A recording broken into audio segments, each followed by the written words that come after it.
20. And why don't you share with everybody what you told Howard in our panel prep? At that point in life, what were you doing in your non-work hours? I had many lives. I was a computer programmer for programming IBM machines, Fortran, assembly, COBOL. That's all hieroglyphics now, but it was really the beginning stages of understanding the power of technology and computers, and just a rich history up with IBM and what IBM means for our country, if not the entire globe. Thank you. What a terrific way to figure it out. Howard, as people will hear from your accent, you're not originally from around here, but I wonder if that had a role in technology had a role in bringing you here. It did. It kind of outlined my thinking about how technology can be used. I grew up in the northeast of England, which was a steel town, a shipbuilding town. Just as all those industries were being closed down, unemployment was running at 25%. My father dug ditches for a living, so spent most of his time outside, and then was laid off during most winters when you couldn't do civil engineering. And my mother cleaned schools. And then through the various kind of acts of kindness of strangers that could see some potential within me, I ended up starting doing some work on computers that made me understand that there was a possibility to take a skills-based approach in terms of moving into IT. This was in the 90s as well. And that's kind of stuck with me all the way through in terms of the enabling capability of technology to actually make very positive change in the lower rungs of any socioeconomic strata and bring people up and through to get into positions where I've been very fortunate to get to. Amberine, you're an immigrant. Did technology transform your life in some way in that story, that part of your story? Yeah, like on a very personal and human level, I'd say you're right. I grew up in Pakistan. I came here to go to college. And I remember I was incredibly, incredibly homesick because every American seemed to know each other. And I didn't realize that Americans are just really gregarious and friendly. They didn't actually know each other. They were just saying hi to everyone they walked by. And I was only allowed to call home once every 2 weeks because a long distance phone call was incredibly expensive and complicated. And I just remember missing my family so desperately. And so viscerally. And now candidly, something like WhatsApp, like I'm connected to all my friends and family, relatives all over the world, like to the point of knowing what someone ate for dinner last night, not necessarily relevant. But it's amazing just how much closer we can be across the globe, and distances sort of shorten based on that. And Brad, you're really a innovation OG on this panel. If you look at your background. Not sure that's a good thing or bad thing, but I'll take it. Let's call it a good thing. How has disruptive technology personally changed your life?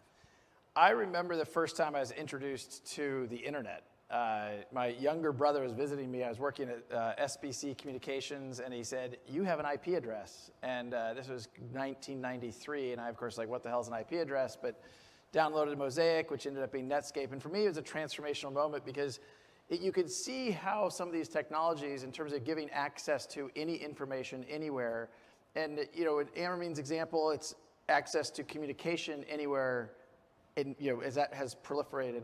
And now I think, as we talk about what blockchain and crypto means, it's disruptive, I hope constructively, but access to value and the ability to move value anywhere, and how that all three of those things, whether it's access to information, access to communication, and access to value, and reducing the friction of all of those, I think opens up our planet. And I think for me was something that, even in the earliest days of the internet, you could kind of see how this was going to have a pretty profound impact on society. Access and profound, two words that I picked out of that great answer. Mayor, access. I mean, when you were figuring out your programming and being a programmer when you were moonlighting, essentially, we won't tell NYPD now, but when you were doing that, I think you were the exception, not the rule. Yeah, no, so true, so true. And I think we are in a different place. When you look at a place like New York City, where roughly 95% of New Yorkers have cell phones and close to 86% have smartphones, and even our immigrant population, they have access to phones, and even our unemployed, they have access to phones. And so we could have a greater access if we use this common denominator we have, and that's cell phones. And what we want to do in our city with my chief technology officer, We want to use this device to empower people and show them how to get the access they're looking for. And there's so many ways we can do that, and we have failed to do it thus far. But Howard, there's a lot of infrastructure that goes into the use of that relatively simple device in our pockets, right? And it seems to me that one of the critiques of digital disruption and transformation has been the uneven pace of infrastructure keeping up with demand. Supply and demand issues in technology are much more prevalent, I think, than many people understand. I mean, there's two sides to that. I see the kind of the two sides, one being the actual silicon element of it in terms of the technology and how that keeps pace with actually giving equal access to everybody. And the edge device in the context that the mayor has gone through is the actual smartphone or the mobile phone. But the connectivity, which goes right back to the IP address that Brad mentioned, if we think about various waves as we've kind of gone through digital, it got its real accelerant in 1999, 2000, 2001, when a whole bunch of telecommunications companies invested their way out of business. They put more fiber in the ground on a global basis than was necessary, and many went out of business. It was the dot-com boom and crash. But without that level of investment, we wouldn't have had globalization. You wouldn't have the position where actually calls back to other places would actually become a lot cheaper. And that actually then massively opened up the world on a global basis. The issue that we now face is actually skills, a skill shortage. There are a number of shifts on a socio-demographic basis in order to have to be given consideration to in terms of how we have the right skills to actually harness the benefits. But the other element is that the things that have served us really well with our educational systems around the world have actually over-rotated to actually, it's not optimizing the productivity of everybody. So the one kind of data point, just to kind of open up the debate around this, is that from a college degree perspective, it's gone from 1 in 20 people to 1 in 4, and that's kind of good movement. But that's still 75% of people that have true potential, that have a light within them, not a light that's shone upon them, a light within them that could be actually turned on if there were different educational or training paths, apprenticeships, skills-based training, to bring them through that actually address this real issue that any economy has, whether it's a city or a nation state, in terms of being a vibrant, innovative economy by having the skills to actually harness the benefits of the technology. So, Amberine, talk a little bit about the skills gap, how Airtable addresses that, and how it doesn't address it, please. Yeah, absolutely. So the mission of our company, as you mentioned at the beginning, is to democratize software creation. And our two founders started the company 10 years ago, and they spent 3 years just building the product, and they were inspired to take a relational database and make it incredibly straightforward for anyone who had no history of computer science, no ability to code, to be able to use the power of a relational database, which basically means you can access really current, accurate, consistent information and expose different pieces of information to the different stakeholders who need it. And then over time, we've built on it sort of the ability to automate approval flows, to automate email flows, to filter just using drag and drop, and to use drop-down menus, creating forms where you can solicit information from other people, dashboards where you can share information with other people. And what happens is our users, and we have millions of users, personal and business, and they don't even realize, but they're actually creating software applications. So a software application is a database layer, a logic layer, an interface layer, and we've brought that to a level of simplicity that you don't need to know that you are doing that, and yet you are. And of course, education is something that's really near and dear to my heart, and we have to get ubiquitous education and help people have higher skills. But I think it's as important for us in the technology space to bring technology down and to make it as accessible as possible to as many people as possible. And we take that a bit further. We have millions of users. We have lots of enterprises who pay us millions of dollars a year, but we have a free product. So our most powerful features are available in a free plan, and 2/3 of our active users are actually using that free product. And that's how we sort of really take seriously this concept of democratization of software creation. If I could I just want to really add on it, because what you said is so important. Terms can be barriers. And when I bought my mother an iPad for the first time, I knew she was not going to use it until I told her, you can look up your Bible scriptures. And she went from looking up her biblical scriptures to sending me emails that, listen, I need you to come back and mow the lawn. You know?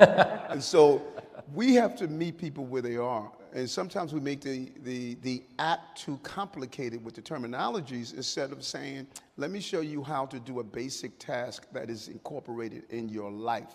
And then once they start that, they will evolve to seeing some of the other benefits of the tools. So Brad, ubiquitousness is something that in tech we've all strived for, right? And nothing's more ubiquitous than money. So we have this convergence of, technology, data, right, together in crypto. Does this help power digital transformation? Is it a digital transformation in of itself? Is it going to pay for digital transformation? What is the what do you think crypto allows for today, and what do you think it creates for tomorrow in terms of digital transformation? Look, I think at the core, what cryptocurrencies and blockchain technologies represent is the ability to remove friction from transactions of all kinds, all shapes, all sizes. I think we started with, as you pointed out, money is at its core, and certainly what Ripple is doing around cross-border payments, taking friction out of those transactions that are error-prone and slow and expensive.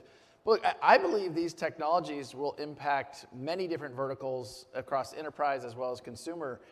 The thing about the disruption piece that I would just offer is I think unlike some earlier waves of technology innovation in Silicon Valley, there was an ethos that I think became kind of well known in Facebook's era of move fast and break stuff. Uber certainly accentuated that. And in some ways that worked maybe at that place in time. But when you're talking about people's money, the idea of moving fast and breaking stuff is a really bad idea. And so we have thought much more about, let's not be disruptive technologies, but constructive technologies. And I think there's still people in the crypto community who certainly start with disrupt, down with government, down with banks. We take a very different point of view. And I think increasingly many people who are here at Milken from the crypto community are very much, how do we solve real problems? How do we improve people's lives? How do we, you and I backstage are talking about remittances. There's so many examples where you can actually do very good for society in a way that helps grow that industry. If I could kind of mention the frictionless piece, I mean, that is the key thing of what a digital economy is in terms of removing friction. As kind of human beings, it's our bent to be as lazy as practicably possible and still be able to survive. And that's evidenced by actually all of the innovation that we see in terms of coming through. I mean, the example I would give you is we've gone from putting vinyl records, albeit there's be a resurgence on this, onto a turntable with a diamond-tipped stylus, to then CD-ROMs because it was easier, to then Spotify where you put in, but even that's not enough for us as a species. We actually then go to Alexa where we actually say the music that we want to have played because we want to get a frictionless experience. But actually that technology does serve other purposes as well because it brings other parts of our overall society in. So people with disabilities or people with neurodiversity issues can actually use voice to text conversion or voice to command interfaces into things to actually get access to systems that they previously couldn't. So innovations in certain areas do provide societal benefits in other areas when they're applied, driven primarily from the kind of the pure profit motive, which accelerates that. But there are other advantages. It's kind of the point in terms of the iPad, in terms of meeting people where they are, or no code, low code in terms of the capabilities you're developing. But Mayor, does government, what's the role of a local government that's in effect a city-state, right? In so many ways in terms of size of budget, in terms of impact on the economy, impact on the global economy. What's the role of government to drive this digital transformation, to set the agenda? Or is the role of government to really receive, or is there more of a collaborative approach? No, and that's a great question. It's the collaboration. And it's imperative that we develop those relationships. I think one of the best governments that really understands this is Israel. Israel relationship with its military and private industry. The military carries out a lot of R&D, and that R&D goes into private industry, and it allows it to develop. And that is what we must do. We have to be, we have to remove away from the fearfulness of change. If crypto told us one thing, technology and innovation is not going to be stymied by your fear. New York City has created these barriers on crypto where you need so much just to get in the business, but that other entities are now moving beyond New York City. So we have to understand, because you are fearful of something, it's not going to stop the growth of something. And government must look at the problems that they are facing historically, particularly the inefficiencies are creating the inequalities. And that is crucial. I always talk of Archbishop Desmond Tutu quote, "We spend a lifetime pulling people out of the river that, bless you, that no one goes upstream and prevent them from falling in the first place." We have become, as government, as professional downstream people. All we do is pull people out of the river. If we use technology, we can prevent people from falling in the river. Perfect example, Microsoft has a great tool that allows you earlier dyslexia screening. 30% of our inmates are dyslexic. That's downstream. Why not find out beforehand, stop them from falling in the river, and this way you're not spending money dealing with the inequalities and inefficiencies that's creating the injustices that we're seeing. And I don't think it's just a question of social investment, it's also a public safety issue, too. Yes, yes. You were on record after the tragedy in Brooklyn recently, the shooting on the subway platform, about the role that technology could have played in the prevention of that. Do you want to tell Yeah, folks about we that? had a terrible shooting in Brooklyn. Person discharged 33 rounds, and it's just amazing that more people were not killed. But there's new technology out there that will allow you to identify if someone is carrying a gun in a non-intrusive way. You don't have to search the person like when you go through a metal detector at the airport. It can be just assembled easily if you have a high crime spot where you could determine if someone's carrying a gun, won't stop their movement at all. Now, you have a body of people out there that believes as though, although it's not illegal, they believe as though it's a level of infringement. I understand that, but the reality, the prerequisite to prosperity is public safety, and we have to be safe. And if you have an increasing level of terrorism, guns on our streets, innocent people being shot, and you have non-intrusive technology that's available, this mayor is going to use it. So, Amberine, when the mayor talked about that equity access issue, right, the sort of, and he also talked about saving people upstream and identifying them upstream. You know, you're developing technological tools every day, and you're developing tools for people who develop those tools every day. Are you finding that this democratization, as you called it before, of access to technology necessitates a certain baseline level of tech literacy that that city governments, even federal national governments, should be responsible for enabling? Or as a company, do you say, you know what, we're just going to go ahead and make sure that our market and our users have that ourselves, and we'll just sort of take that part of our future into our own hands? So internally, we spent a lot of time talking about two initiatives. One we call lowering the floor, and the other we call raising the ceiling. And for us, lowering the floor is all about simplicity. We want anyone to open our web desktop version or our app version and feel comfortable in literally it's rows and columns, and you can just input information and start doing things without it being overwhelming. So of course you need access to broadband, you need a